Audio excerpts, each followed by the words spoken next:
decide what's your best chance to win. Exactly. Do you actually win a game where you go super late against TSM, even if you have an even composition? Yeah. TSM's probably a much better macro team.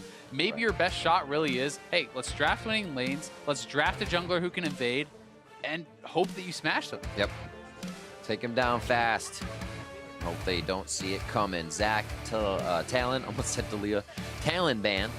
Probably will see a Talia coming back into this game, whether she is banned or left up.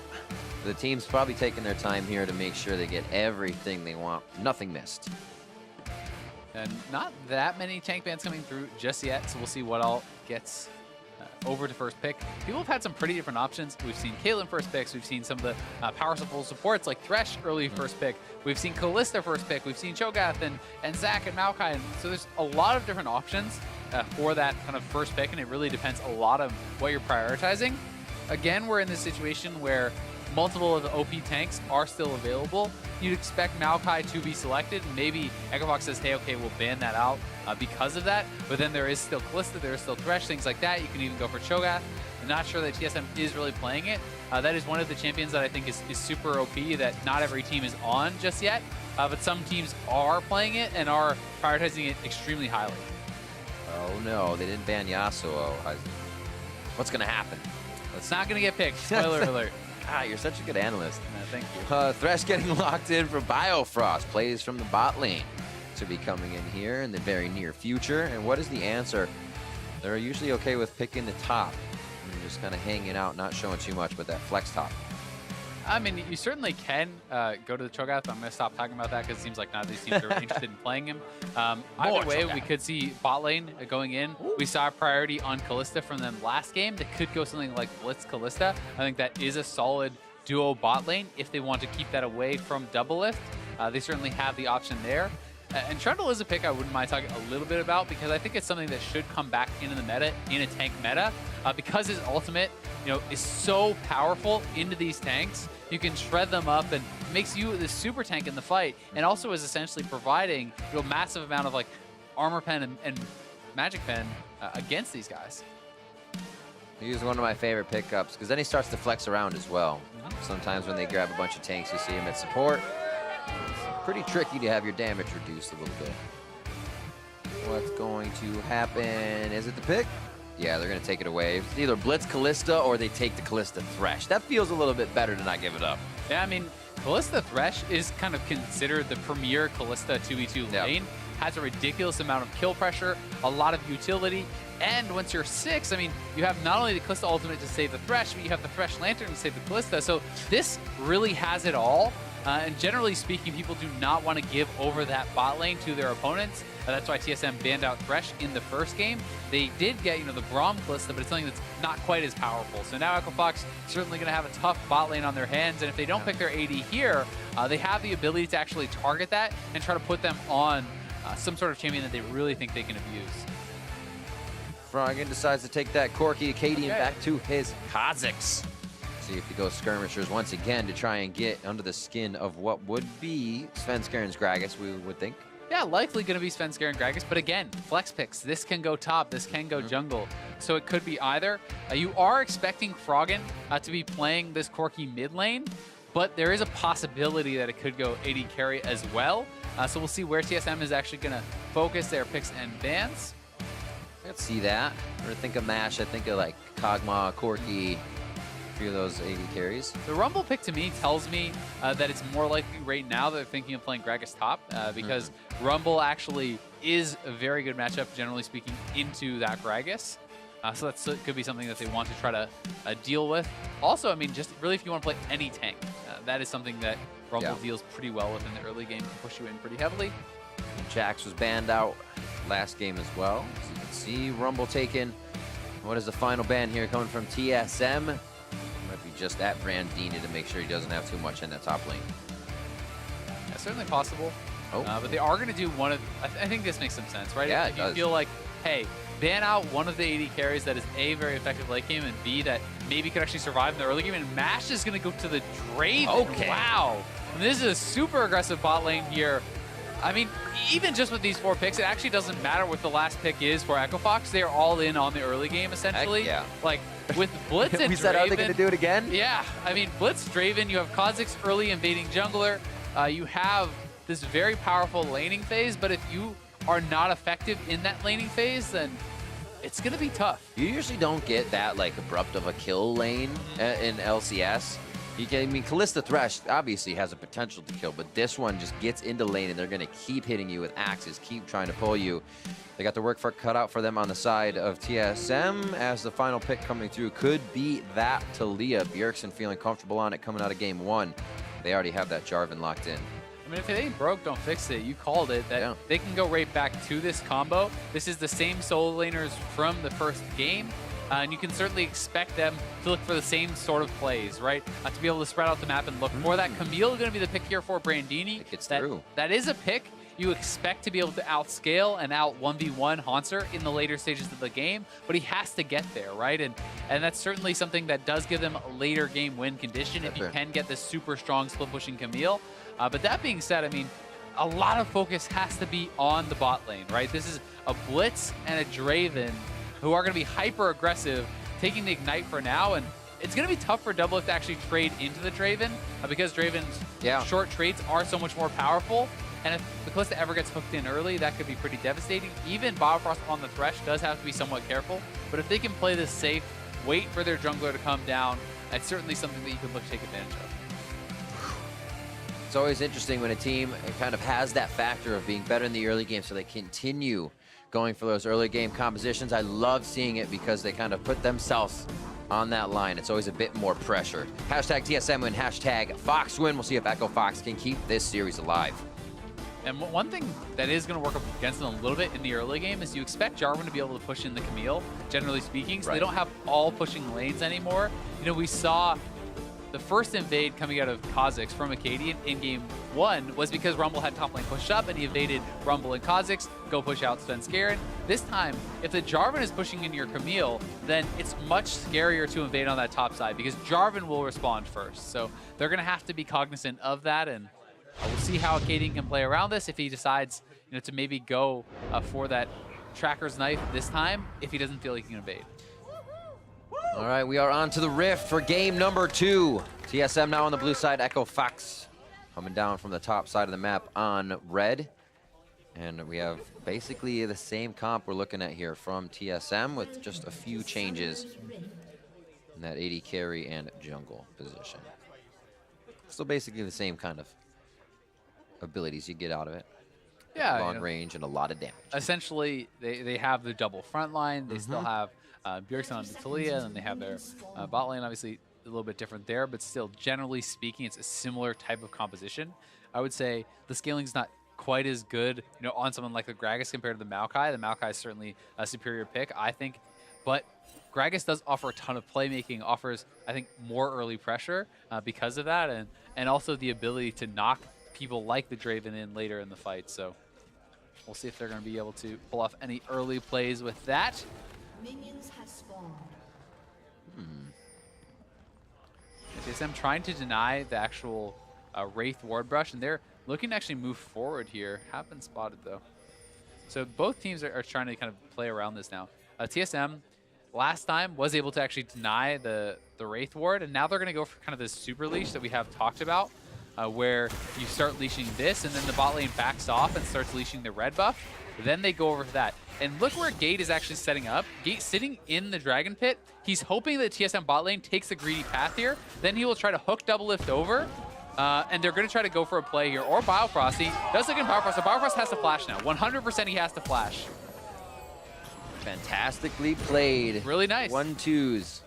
I mean, that's what you get out of playing Blitz in the beginning, right? Why not make that play? Yeah, it's really smart. But the question can be asked, if your AD carry is not taking the greedy route, why are you, right? Like, Doublelift went the long way around. Why is Biofrost going that way, right? So if your AD carry is going to try to rush the lane, you're going to try to really fast push it, then maybe it makes sense that he walk that way. Either way, it takes a greedy path. They force out the flash. Smart stuff from the Echo Fox. And now they have flash down on Biofrost. So they can look to pressure even more, right? You're going to have to see them play a bit more defensively because if Biofrost is getting hooked in, if the KD comes down there, that could be a free kill. It did mean Nice trades. as he's going to clean up the CS coming in here. Double lift bet to the CS early. I'll have to see if those levels actually start to make a difference in lane. The flash down for Biofrost could mean they play timid. It's Brandini and Haunts are going back and forth. And Sven Skaren's already here. Skaren, the flash in. Brandini still has his. There's the slow. Hook shot gets him just to safety. But they know, he knows he's going to be getting a bit more pressure now. And that's the advantage of that super leash, using the flash body slam there. Our body slam flash very early on, but Brandini gets out, and it's 2 summoner spells down for TSM. He's able to TP back, so well done by him, and he's going to be able to collect the CS as it comes on in, so it could be turned around, right? Because now we have Acadian with the flash. If you didn't want to invade before, he certainly could look for that now, right? There's a flashless Gragas that you could look to abuse. Brandini looking to go refill immediately. He's like, I'll just get this potion. You just start stacking up the money. Good push back onto Froggen as the lane resets and trading back a bit of equal damage. Looks like exhaust to heal in that lane, so the kill pressure's there, but they'll probably get out of the situation before either of them actually go down. Let's look at Mash quick. Obviously not too much has happened, but he's at 39 adoration stacks, so we'll see how much he has when he actually cashes in. Yeah, that's something that we haven't talked about yet, but it's so pivotal for Draven. You know, he gets gold based off of every stack that he has when he gets a kill, and he loses half his stacks, I still believe, when he does die. So it's one of those situations where you're trying to stack as heavily as possible. You get a stack for every CS, I believe, with Axe, as well as every time you catch it. So you can stack them up pretty quickly if you're very good with it. And if you get to like a couple hundred stacks and you get that kill, that gold injection can be so big and can be enough to actually snowball the game out of control for the Draven. But Sven Skaren is here. Get him in with the Dark Passage. It doesn't look like anybody's going to be going down to the light this time. 5 minutes in, they put a bit of pressure bot side, so Sven Skaren has been coast to coast now, trying to make this work. And that's the gank assist from the Thresh, right? No summoners have to be blown there from TSM. That means Blitzcrank is down a flash, and if Blitzcrank cannot posture aggressively, cannot play aggressively, that support is worthless. Like, you don't have any pressure if you're sitting back under your turret. You need to be in the bush. You need to be threatening these hooks, and taking that flash away really limits the ability of Gate to do this. It's much easier to read that Blitzcrank's positioning as well. Hooks are easier to dodge, and as soon as the hook and the flash are down, the respect goes away. Acadian trying to disrespect in the jungle a little bit here. He calls help from Froggen, and that's that lane push. Bjergsen's a little late to come here as he's kind of dealing with a wave at the turret. Nice sidestep. Biofrost comes up to help. No hook, Home no over. flash, Biofrost, flash from the early game, still going in, and Biofrost is going to go down on the roam from the bot lane to mid. First blood for Acadian. Gate having a laugh about that one. Hooks him over the wall again. And this time, no flash to bail out Biofrost. And Acadian with such a nice little sidestep, his team had backed off. So Biofrost had no backup there. They're able to get first blood onto the Kazakhs, and he's going to look to invest probably in some early aggressive pressure. So really good sidestep. Sven Skaren walks off. He gets hooked in. Talia's under the mid lane turret. So at this point, this is just a dead support. There's nothing they can really do for him. You can see Bjergsen even already basing, knowing that Biofrost is going down. Last cone just a few more steps away, but then again, you're Thresh, so you have to actually stand on it to make that work. Serrated, Dirk, Boots, and Vision coming in from Ash on the bot side, so he'll be able to put a bit more sting on with those axes as he starts catching them. Double lift. I think he'll come back with not too much just yet. He's on 1,600 gold, so he's just waiting to back. Yeah, probably a Bilgewater Cutlass would be the buy, I would expect. We'll see where he decides to go, though, if he wants to go to that Blade of the Rune King or do something different. Either way, it was actually the Tracker's Knife on Acadian, so we talked about the fact that top lane may be getting pushed in, and Gate now looking for a roam. We'll see if he can get a summoner out of Bjergsen. Predict the flash, hits him. Oh, catches him out of the air. Beautifully done. The charges take him down. Biofrost tries to get there in time, and that's 2 summoners and Bjergsen down. I mean, that was very well done. Gate with the early Moby boots just runs straight in, and Bjergsen not wanting to early flash, trying to respect the hook and hoping he could actually force him to use the hook, then reactively flash. But if you get punched up, the hook is guaranteed, and this costs a lot for Bjergsen, who goes down, and now Froggen is off to a good start. And Alley-oops him out of the air. He's hoping that the speed boost was going to end before he actually got the punch off. Yeah. And if the speed boost ends, then he has to start the hook, and when he goes to the hook, you flash it. In this case, Gate makes another nice play, and he's been on point with the Blitzcrank so far. Blitzcrank was banned second phase first game by TSM, and maybe we see why now. It's just the chaos it controls in that laning phase. They want to keep going for a while. Level 6 Gragas down here, though, and Flash is back. This is a flashless Blitzcrank, so they could go for the play, but they don't know where Acadian is, and I think they are scared of the 3v3. You see Biofrost start to hover the top side of that lane if they really wanted it for the Lantern Drag. And a switch over to Froggen here, so he's going to get blue buff and wait for a lot of those missiles to charge up in lane. You can see that capacity just under his health bar for Corki. Brandini pretty good on the trades once he gets that passive back up. He always gets a bit of a shield for Hauntzer's damage. And he's actually going in pretty well. Haunter not able to stand toe-to-toe. Really nice trade. Pretty much the spot he wants to be farming at. He can't farm at now. Yeah, I mean, Haunter not able to actually hit that flag and drag, and then Brandy does land his stun, does land the full combo. And now Haunter has to be pretty careful, but he knows that there could be focus coming over from TSM. Thankfully for him, they have a ward by the blue buff, so Brandini knows Svenskeren is coming. You still have to stand very far back. It doesn't matter if you know that it's coming if you still die to it, and Jarvan can set it up very easily with the Cataclysm. So he is backing off and showing that respect. Not so quick, Drake. No, they are very low, but TSM can't really respond. So it should be their Dragon. And just smite that away. Ooh. Nicely done. And that's an Infernal, so that is a big one. And the fact that Froggen had package makes this an even better time to go for it, because they know if any fight breaks out, he can very easily respond with the package. And I like playing around that cooldown in ways like this. A lot of times you can't actually get a kill with the package, but you know what you can do? You can force an objective. You can get vision in your opponent's jungle. You can threaten these sorts of plays. And TSM now big air move on the top side and the bot side. Yeah, they want everything here. Quick dodge. He felt he would hug the left Going for the dive side. on top, though. Frog is coming up. I don't know if he still has a package to get here. Brandini ultimatum. Now he can hook shot out of this one. Beautifully played, but he actually goes back in. Trying to get Froggen the kills here. Haunts are going to be going down, and now Svenskeren has to go toe-to-toe with Froggen. The blue buff is there. He can continue to sling out the spells. Flashes over, but takes the slow from the cast, and that may be enough. Valkyrie just putting him in range. A few more, 3 charges up, and he's not going to be able to get the last one off. The big one not doing enough damage to Svenskeren. And TSM tried to pull off that play. I talked about how you usually cannot get a kill when the package is up. Yeah. But TSM goes for the play. And Froggen using that package to get back up there. Fight on the bot side, though. Quick hook in. Gate is 5. Mash is 7. His Gate hasn't been getting the experience in lane. I guess Biofrost is sitting at the same spot, but that silence isn't there yet, so they have to be careful about taking these fights.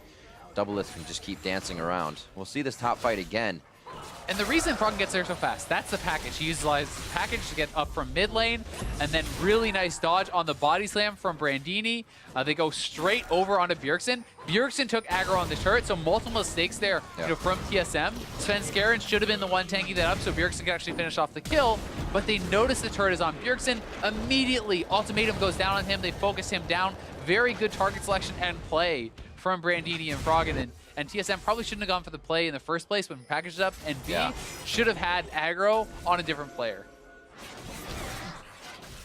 Echo Fox answering very well, adapting to pretty much everything as it happens on the fly. TSM with those invades, very deep wards to the top side, so they'll know where Acadian is if he heads there. They are going to try to go in the mid lane on Froggen now. That Valk's down, he's going to just head out, or hang out, I should say, in mid. Acadian back and forth. Should be able to jump over the wall and get out of this one. He actually got Bjergsen pretty low. I mean, I know Bjergsen still had heal, but you can see the damage already coming out of this guy. Is this time it's a pre 11-minute Triforce, so that is very, very fast for Froggen, and he's certainly going to be really strong and going to be looking to try to carry this game. Pretty ridiculous CS as well. 116 to 95 there at the 11-minute mark. Only not farming now because he went down. So expect him to clean everything up in mid lane and keep that lead. We'll see how this happened again. TSM was kind of sick of nothing happening, and they say, let's bring the team. Yeah, really nice roam there from Biofrost. A bit of an oopsie on the hook, but he already hit the flash play, and the body slam was there too. Known as a zoning hook. A zoning hook. He could not go back towards his base. He could not go back towards his base. That's true. Either way, really nice play, and roams have been kind of the name of the game. Both supports have been getting involved, moving towards the mid lane, and now it's, both sides have been able to actually execute on one of those kills. And Biofrost here again.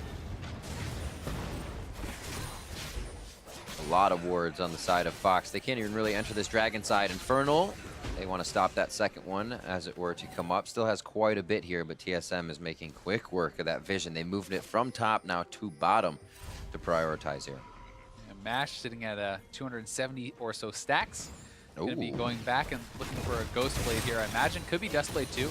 It will be the Dust Blade. So now he really wants to cash in. You complete that first item. Yeah. You try to get a kill. If you can actually cash in before you die, that will be a really big injection of gold because you'd get over 500 gold from the passive plus the gold from the kill. So that can be so big in actually snowballing you and getting you very quickly towards this next lethality item if he decides to go for that. Those games feel super good. When you like leave the base with 20 gold, you go back with 1100, you're like, and another serrated Dirk. Get that right in there and go for it. But TSM knows this, and they're trying to set up a dive onto the Draven. They want to be able to take him down before he can actually cash in. There are 4 members of TSM down here on this bot side. 4 members of Echo Fox responding, though. Hook for a hook. Oh my word. Gate taken down immediately. The rest of that is going to slow the team. Camille's here though, and Haunter is not TP'd. Brandini right around. That's going to be Hextech Ultimatum. Oh, he's going to get one locked in onto Doublelift. Fate's Call pushes him right back into Brandini. Doublelift has the room to keep the fire going. Cataclysm on all 3. He actually gets the flag and drag in before he gets that down, and Doublelift has the chance to dance around the outside and continue to take down Echo Fox. I mean, MASH couldn't follow up. He didn't have his flash to go over the wall, so Brandini just goes so deep there. Had Draven been involved in the fight, they would have smashed it, but he could not get over the wall, was not able to actually join in, and it means Brandini dives too far, and TSM comes out okay. Great cover on everybody chasing down. Once they kind of located Brandini, they knew what the priority objective was in that fight. Erickson now 2 kills, Doublelift with 2 kills on the Kalista, and we'll see this once again. I mean, it's a good start to the fight from TSM, but then Camille's TP'd in so much earlier. Like, look at him get burst down, seismic shove, just deleted. Camille is here so much faster. Yes, they have the strength to go for the play, but look where MASH is, right? How is he actually supposed to get over here? He kind of hesitates, he goes back around, Brandini comes over, but look how long it actually takes Draven to get down. So it's really just the 3 members here. And then all of TSM has arrived before MASH has actually even gotten to the fight. Doublelift is back to his turret. Now MASH starts fighting, but Dirksen is here too, and the fight has already kind of gone south a bit. They almost take down Monster, but imagine if MASH was there. 1 or 2 more autos, he could have up. Oh my word, Bjergsen had about 3 hits before he was dead. We only saw 1 of them, but they are going to be going for Dragon now. MASH kind of teetering on knife's edge of where's his front line, where's his back line, because those axes need to hit. Right now they're waiting for Gate to pull somebody to the back line. It looks like they will concede this Dragon. You see the damage from the fight. Yeah, they would have loved to get this second Infernal, but Brandini went top, and Haunter walked down. So when your top laner does not have TP, they were not willing to take the 5v4, and I think in that case it was the correct decision. You also pair that with the fact that TSM has done a good job actually getting vision around this Dragon, like 3 pink wards around that area, multiple wards in the river as well. Brandini does cash in on a turret though, and they're hoping to get him to a spot where he can win these 1v1s, and that's going to be like a big deal for Echo Fox too. You have a really strong mid laner right now. If you can get the Camille to where he's winning the 1v1s against J4, that's very good, and then you're just trying to really get the Draven going, cash him in. It's a good thing he didn't go down last fight. MASH did stay alive, so those stacks continue to go up. A lot of money sitting in that pocket. Top lane being pushed in by Haunter. All teleports are down, so we could actually expect to see a little quiet time here for the time being. Lane swap's coming out from Echo Fox though, and they're actually going to try to make this happen faster. They're going to look for the pick on Haunter and then try to push down the turret, but I mean, TSM's already on the turret. Haunter should know this is coming. Maybe caught out regardless. They can try to get this kill on MASH. This would be big. Oh, Cataclysm back. They might be able to drop a Cadian, but since Garen actually didn't go for the fight as well, they all wanted out. They do get the kill over onto Haunter. Pressure on the bot side grabs the turret though. And 1 for 1 on structures. Yep, Brandini had already knocked down that top turret, so TSM collects the turret here. They do get a kill, but still I think you prioritize the turret kill over that kill in this situation.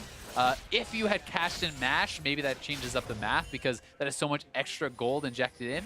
Unfortunately, they couldn't get the kill onto the Draven, so he's going to push out the wave, and we'll see what the lane assignments are going to be for Echo Fox if they decide to actually swap their bot lane back, or if they're happy to have them sit up in the top lane. Gate always roaming. He just wants the back safe.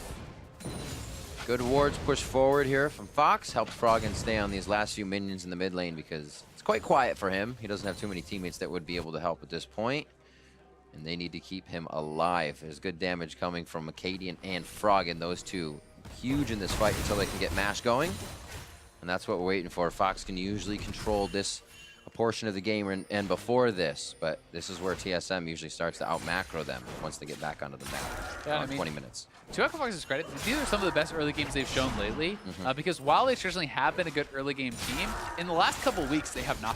They have not been a good team at any time of the game. So, I mean, the fact that they are actually going toe-to-toe with TSM is encouraging. It is, you know, kind of showing that strength again, and I think partly it's because Acadian and Froggen are back in, and those are really the guys who have been dominant in the early stages. You know, Acadian getting those early kills, and Froggen with ridiculously good laning stats. So we'll see if they can actually transition this into a strong mid game and into a win. So far, they are in a decent spot. They have a lot of kills on both Acadian and Froggen. Brandini is scaling up pretty well. But Nash has not really been able to get involved and not really been able to cash in. So it could be tough for him when he gets to these team fights if he's not really ahead. Like Lethality Draven, once it gets to the point where Haunter and Svenskeren are stacking armor, and you are just getting dove by a Gragas and this J4 and the Thresh is in your face, like it's so hard if you're not really, really strong to actually get through that front line and get to the squishy targets that you want to take out.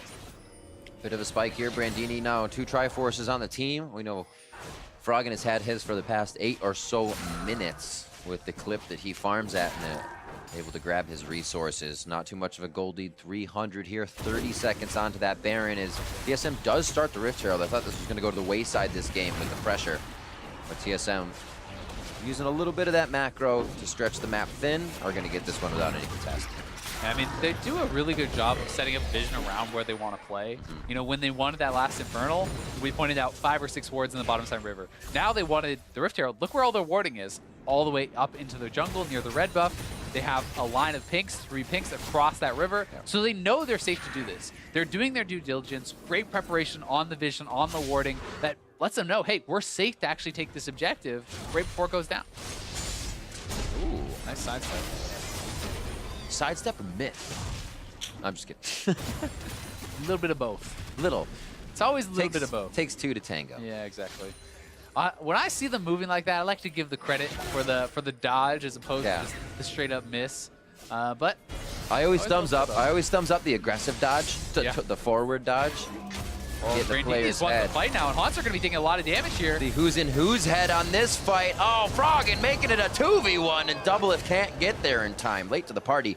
Fox looks like they actually wanted to join this one with invite, and they will back off to say that's good enough for us. 40 seconds on this dragon. Let's actually gain the pressure, and they already have enough pink vision. Another nice roam there by Froggen. It looked like Haunter probably would have won out on that 1v1, but Froggen gets in there and does actually take him down, so well played by him. He has been very active this game and having a very strong game for himself on the Corki. And Corki does scale well, so it's not like they're not going to have good late game damage. It's just about, once again, the composition with the front line does make it tougher. But they have Blitzcrank, they can look for picks, they can burst people down, and that's what they're trying to do. One slow. There's the flash. Take it down before the hook goes through. This is Doublelift's going to be going down. Hook shot straight to him. Very nice flash to keep himself alive for the time being, but it's all a futile attempt. He goes down, and so is Biofrost. And what good timing. Right as the Infernal does spawn, so they can go for this. They have to actually respond a little bit to TSM in the mid lane, though, too. As the Rift Herald has been dropped, this turret should be going down, but if they can at least defend the secondary turret, which it looks like they will be in position to do, and get that Infernal, they're in a pretty good spot because Brandini is pushing bot. They're doing pretty well here, and nice hook. That was pretty sweet. Rift Herald can be CC'd. You can make it pretty useless sometimes. Takes it right back. But that also plays into the favor of kind of what we talked about last game, is where if TSM is able to get something at any moment, it seems like their waves are right there and ready. Brandini had to push this one up a little bit later. Now he's grabbing it, but it still happens. It's just a few seconds behind, and that's where TSM kind of starts to grab a lead. And that's exactly it, right? It's like, when you look at this situation and you say, okay, Echo Fox made a great play, they killed multiple people, of course they get much more, right? Right. Well, they lost 2 turrets. They actually lose a fair bit because of that. I still think it's a good play for them because they got a turret of their own. They get the Infertile. Yeah. They get a couple kills. But TSM is always a team who is ready to make the best out of a bad situation. And when they have a really good situation, they get even more. And now they are on the Baron. There is a blue trinket available for MASH, but I think this is actually just going to be gone because Acadian is pretty far away. I don't know if they can get here in time. We'll see if they go for the play. Brandini has no TP. They have the Whirling Death that can look to secure this. MASH throws in Whirling Death, and he steals it with the ultimate Whirling Objective Stealer. And it's 10-5 now as TSM leaves bewildered of where the Baron went. They have the Callista Smite combo. And MASH just throws in the ultimate casually, takes that down. That could be the key to actually winning this game. I mean, that should have been a TSM Baron and them tying up the gold lead, having the better composition and taking the game. Instead, that's 2 turrets and the Baron for Echo Fox. They are now very far ahead. See where they go with this. A few of the minion waves are in position this time around. That bot wave respected by Hanser now may leave Bjergsen open in the mid lane for just enough time. It seems like they might just want Hanser and the turret if they route down to the bot side. They're waiting to see if Brandini pulls in a bit of aggression. Yeah, and I mean, MASH has cashed in now. He got his kill, but he didn't die. He has so much gold on this Draven. They're just going to bum rush this inhibitor turret. That is gone, and this is going to be an inhibitor at 24 minutes for Echo Fox. Look where TSM is as well. Turned on top of their head for this play, thinking they had time, and that's how dark the map is for them on that bot side. Fox was on that side of the court the whole time. So well done for Echo Fox. Definitely a big thanks over to Spence Karen and Double Lift for messing up the Baron. See it again. This is a great play here from MASH. He goes for the attempt on the steal, throws it in. The Rend came in, but the Smite did not, so it was not in sync there. And he is very happy about that one. Brandini, great job, MASH. We're taking this one home, buddy. All right, 25 minutes on the clock. And TSM, like we said, they're going to try to make the best of a bad situation. And that one basically put their backs against the wall for a moment. They still can have some map control. They took out 3 turrets before that, but did now lose Brandini, 6 of their turrets. Super strong now, has the Ravenous Hydra. He's going to chase down Hanser. Hextech ultimatum after the flag and drag. Where did his health go? Brandini coming up huge, and the super minion there to help take down Hanser. I mean, that's that scaling on Camille. You get so ridiculously strong. Look how much AD he has. He has the flat BF sword going for the GA. 346. And he has the Ravenous Hydra. This guy is very, very strong right now. And I mean, Echo Fox have gotten more than far enough ahead to actually take this game. I mean, that's the ticket, right? They continue to build these early game teams, but now they have that safety in Brandini to scale up if they don't get the early game they wanted. They kept it even with TSM and were able to catapult an 8,000 gold lead. 1.5 minutes left on Baron, and they continue to turn TSM's base into shambles. It's a tough one for TSM. I mean, they were still within reach until that Baron went wrong, right? And that Baron really lost them everything because they had 5 members there. Brandini was split pushing. They lose the Baron. They lose multiple turrets. Now their split pusher can't 1v1. Like, they just got so behind off that Baron play. We'll see if they can actually slow down the pace of the game, because if they can, they still can, you know, pull it back with their composition to a place where they can win, but it's going to be very hard. Echo Fox has 2 inhibitors, and they're looking to quickly close out this game. They want to put a little bit of pressure on. Fate's Call goes back in, throws down the box. What a hit from Team Solo mid. Brandini gets deleted. Froggen's still alive, trying to put the damage back onto Hanser, but Gate's already running. His mana shield is down, and that means he's going to be taking more damage as it falls. MASH goes down. That shield is gone for Gate, and he's got to stay out of the way of the damage. These guys absolutely got jumped on, and we said TSM can always make the best of a bad situation. You got to be ready.